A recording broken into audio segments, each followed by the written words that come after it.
Hey, welcome to this episode of Mark Menendez Bass TV. Smallmouth are on the order today. Fishing's a little scattered. We may have to do several different things, but the brown ones are biting if you can find them. Let's see what happens.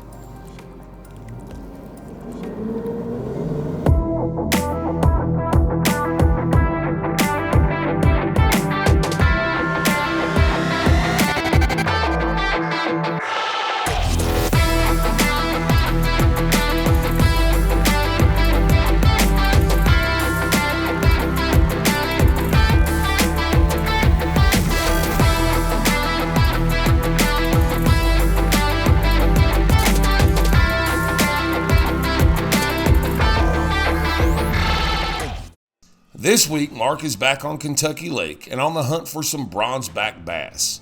It's late fall with overcast conditions to start the morning, but the sun is already trying to peek out. With clear water, Mark will try to burn something fast in front of their face, and this time it won't be a spinnerbait. He's got a new sneaky technique with a rage swimmer that he's anxious to try.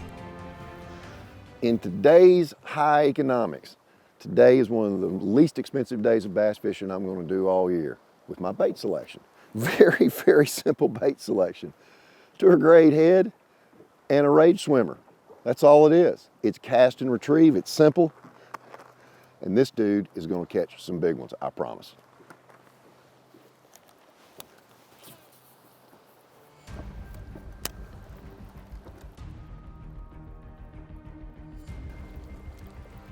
This is going to get, there he is. Oh boy, that one bit it. If this is a bass, I'm not thinking this is a bass right now. I'm not thinking this is, golly, it's big, whatever the heck it is. I think we've got something snagged. Open hook on that jig head. Maybe it is a bass, who knows? If it is, I hope it is.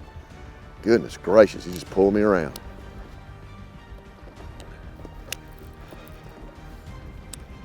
It's big, whatever it is. I still have, oh, it is a big giant smallmouth. Oh my goodness. I thought that's a big one right there. I can feel him hitting against the line. That is a big old fish right there. Look at that, that's a gigantor. I got to catch him now. I keep seeing another fish with him. I'm just gonna kind of let this one do what he wants to do because he's got that bait swallowed. He absolutely knocked slack in my line. I thought I had something foul hooked. Go ahead and get on my knees and do a little reaching here when I can get to him. I can feel the line hitting his teeth. He's got it so swallowed. Oh my goodness, look at that big brown dude right there. That's a grown one. Let me get it. Come here to me. Come here to me. Come here. I got you. Look at that one. How about that? I thought I thought it was an Asian carp, is what I thought it was going to be. But he absolutely smoked. I mean, you can't even see the bait. That is a solid one right there. All the way back in his crushers. Look at that dude. Now this is what we've got a big population of here in Kentucky Lake. That fish right there is every bit of 4.5 pounds, maybe better than that, not much better than that, but look how thick he is. Look at that old big eye. They don't have those big eyes up north, but that was a battler. Oh, what a way to start my day.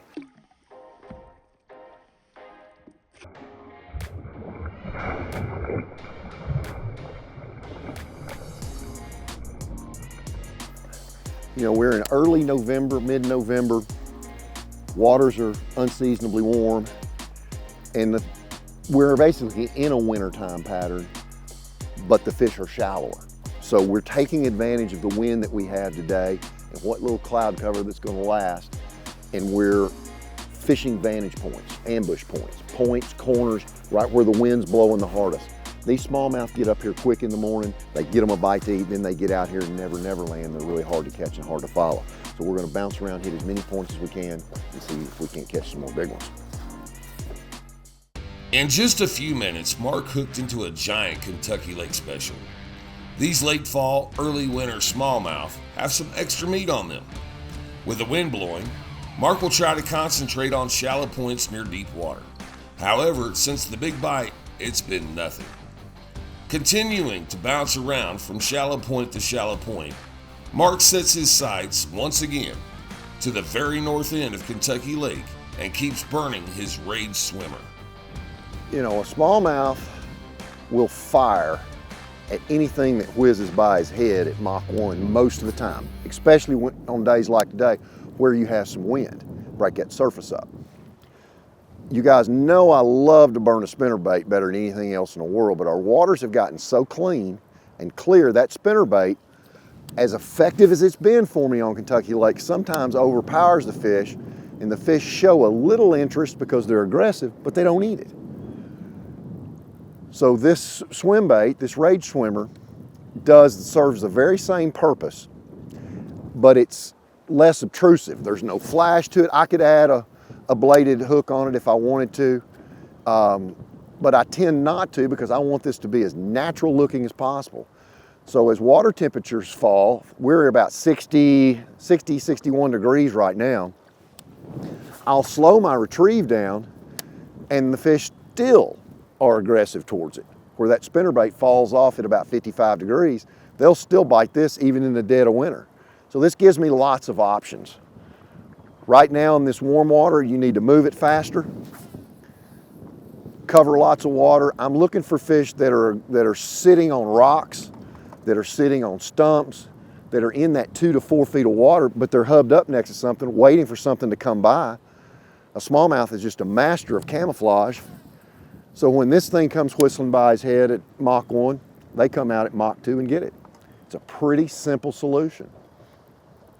1/4 ounce tour grade jig head and a rage swimmer is great. Now if you want to beef your hook up, go to a squadron head. I tend to like this little bit lighter wired hook just because it gets them. It penetrates on these long casts that I'm making.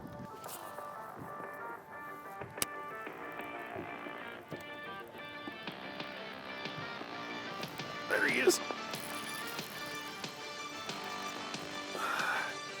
I don't know what we got going on here. He hit it, he's running around. Maybe a good one. It's a good fish. Nice bass. Oh boy, oh boy. That's what's so easy about this swim bait. They just come up here and they eat it. That's a good one right there. It's another nice fish. Another nice brown bass. Come on now, stay pegged up there. He's trying to stay under the boat in the shade. That's another good one. Another big one. I can't believe he didn't come up and jump like an Olympic jumper.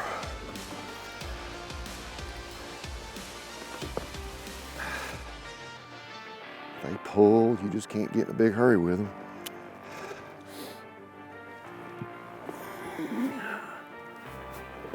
Damn, hard pulling, son of a gun. Oh, big bronze back. I'm liking this.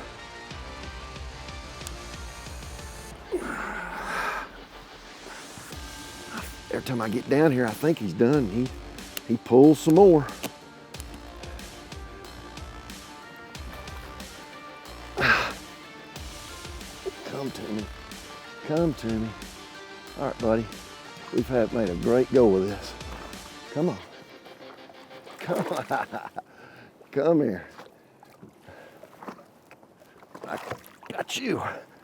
There's another darn nice one. How about that? Look how pretty. Oh, I'm glad my pro pole's here. Look at there. He got that old swimmer. They get it now. They get it. That's just a 1/4 ounce tour grade head, and this is the 3+ inch one. Nothing but gold. Love that fish. That is a bad fish. I mean, What a nice one. All right. I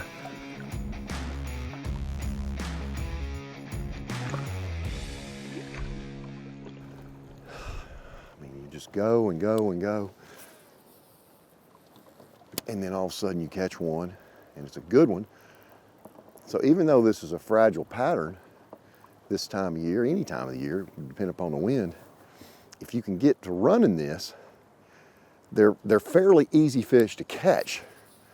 You know about where you need to put the bait. All you have to do is vary with size and retrieve. And it's an easy, easy way to fish. I mean, it's literally cast and wind. In 60-degree water, I wind it faster than I do in 50-degree water, so forth. So the cooler it gets, the slower I fish it and let it get down, you know, 5, 6, 7, 8, 10 feet deep. And boy, it can be just dynamite. One here and one there. No big numbers today in quantity, but quality is where it's at. Both big smallmouth have came for burning a small swim bait on rock points near deep water. The wind is still blowing, but the sun is high and the sky is bright, which is going to keep bass near cover. Mark may have to make adjustments to trigger more bites as the day wears on. You know, we're basically got the Yamaha on burn going from place to place. I'm fishing the wind, I'm fishing anything that sticks out in the lake in the wind. And this may be a, you know, 3, 4, 5, 6 bite a day kind of deal right now, but they're the right ones. They're good quality. The two that we've caught already, one in that 4 3/4 range, another one a 3.5 pounder. Those are good fish. Those are well above average fish. And you could pull up on one point and get 2 or 3 bites and make your day. But it's a grinder. You go and you go and you go and you gather one here and you gather one there. And it's just a good way to get that single solitary fish. And the one thing about a smallmouth is those better than average fish, those 4s, 5s, and 6s, they're rogue fish. They're loners. They don't, they live by themselves on a stump, a rock, or whatever. That's what I'm after. I'm after those better than average fish. I could be fishing slow with a drop shot or a Ned rig or whatever, but until that water cools off into the low 50s, I'm gonna grind and move and run. Mark's bites have dwindled to next to nothing. He's fired up the Yamaha and headed toward Lake Barkley. He will try to make a stop in the canal that connects the two lakes.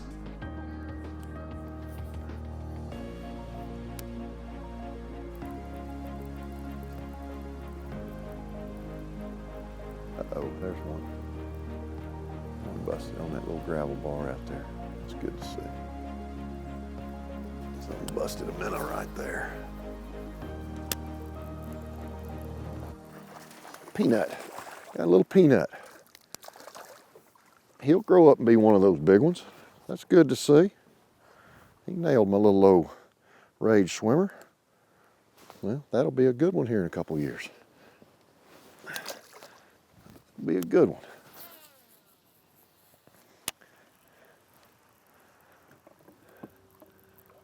It's just amazing the transformation from where we lost all of our fish from the carp to what has come back, and the percentage of them being smallmouth has just changed the way the lake fishes. The dynamics of the fishery are different. There's still a solid population of largemouth, and they're coming back, and they will equalize somewhat. But we have got a really, really good population of smallmouth these days. I'm going to downsize a little bit. These darn smallmouth can see so well. I'm going from basically a 4-inch bait down to a 3-inch bait, just a little smaller bait, just to see if this makes any difference. You have to play with these smallmouth. They get moody. So you've got to go with their mood changes. Does their mood change? Do they want a bigger bait, a smaller bait? This ghost shad is a wonderful color. I catch them all over the country on it. So color's not the real issue, just the profile. And this little dude right here, that's just a little bitty little morsel of a bait that we'll catch. a 5-pounder just as easy as that bigger bait will catch one. Little bitty guy. These little bitty guys will hit it just as hard as a big one will. Little old mean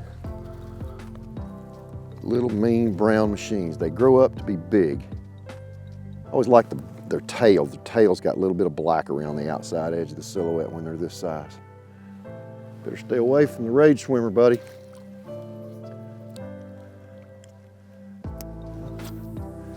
Two little ones on a smaller bait. That may mean that I just need to go ahead and put the big bait back on and go on with it. There's a gigantor right there. We had a good spawn. They're about the size of the swim bait. Cooper's hawk right there. Yeah, I'm talking about you, buddy.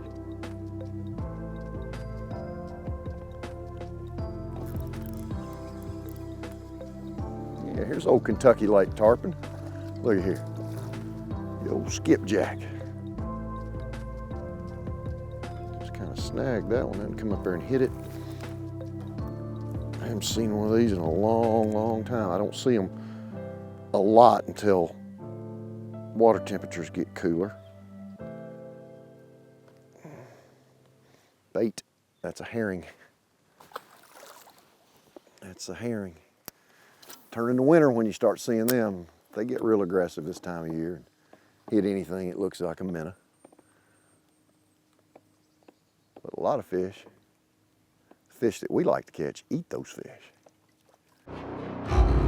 That's the great thing about lures at Strike King. They make everybody look like a hero. Just tie on the right one, that's the whole key.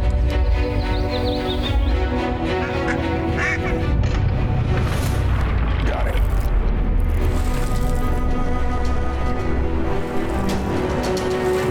You got, oh, he's big. Oh God. He's big.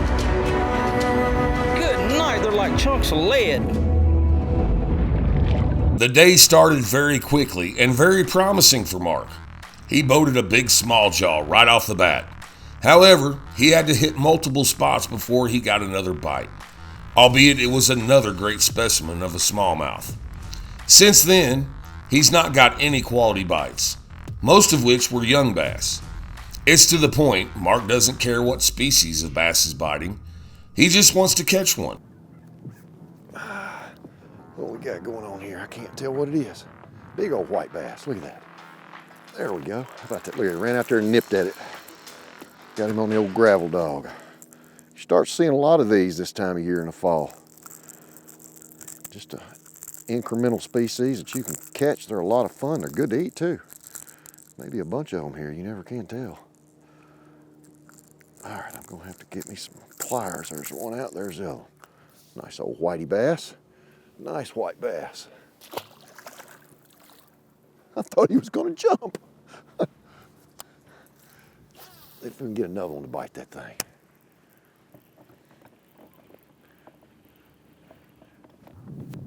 There's another one right there.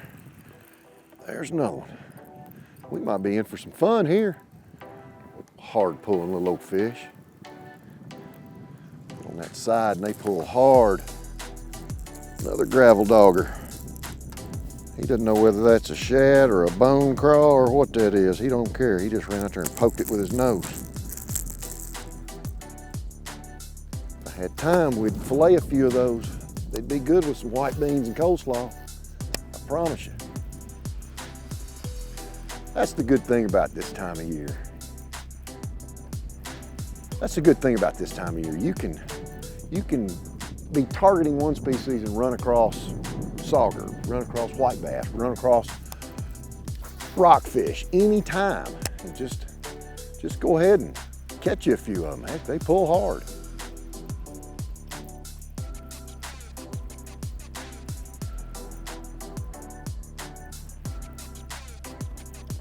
Just a high percentage place, a little neck down area. There's current that moves in and out of here, flows.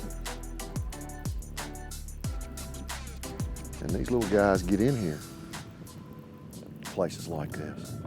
There's one right there, there's a good one. Another good one.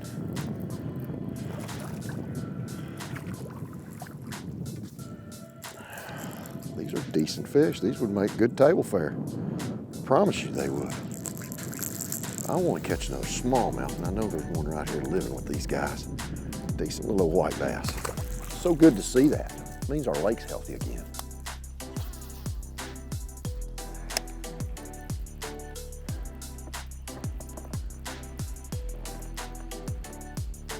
It's quickly becoming one of my favorite colored baits. So new bait from Strike King Gravel Dog. It is a fantastic crankbait. Two sizes, an 8-foot diving size and a 10-foot diving size. This is the 8-footer right here. This is the 8-footer. That's bone craw. A little bit of brown on his shoulders, olive on there, a little bit of orange on his tail. It's a good, deflects off of rocks well. It dives with 12-pound line. The 8-footer dives 8 foot, and with the 10-footer dives 10. Right there, how about that? That's an old bass out here with those white bass. A largemouth. Well, come on in here, young man. Hello, handsome. How about that? One that's almost 15 inches. He smacked the old gravel dog. As soon as it came up off the bottom, he ate it. Right there, old Gamakatsu got him good. Chunky little old Barkley Lake largemouth. Get out of there, get back down there. You never know. You got a group of fish that's current related, moving up and back and forth. Next one may be a smallmouth, you never can tell. But there's a lot of fish where you find moving water. Well, we've basically fished tournament hours, daylight till about 2 o'clock. It's been a hard day of fishing, but a rewarding one with 2 jumbo-sized smallmouth, a few baby smallmouth, and had a little fish catching with some white bass, as you typically will here in the fall. But memorable day, a beautiful day. We stayed with one particular bait, one particular pattern, trying to make that work, and doggone rewarded with a couple of really, really good ones. So typical fall fishing, it's very difficult. You've got to move, you got to go, you got to try to follow the wind. The wind was the big key today. I don't know, I enjoyed it. I hope you all did too. Join us for the next episode of Mark Menendez Bass TV, and we'll catch some more of these old big fish on Kentucky Lake. See y'all. Mark Menendez Bass TV is brought to you by Skeeter Boats, Seaguar, Lose, feel the difference, Strike King Lure Company, Motor Guide, never stop. Closed captioning provided by DyeSafe.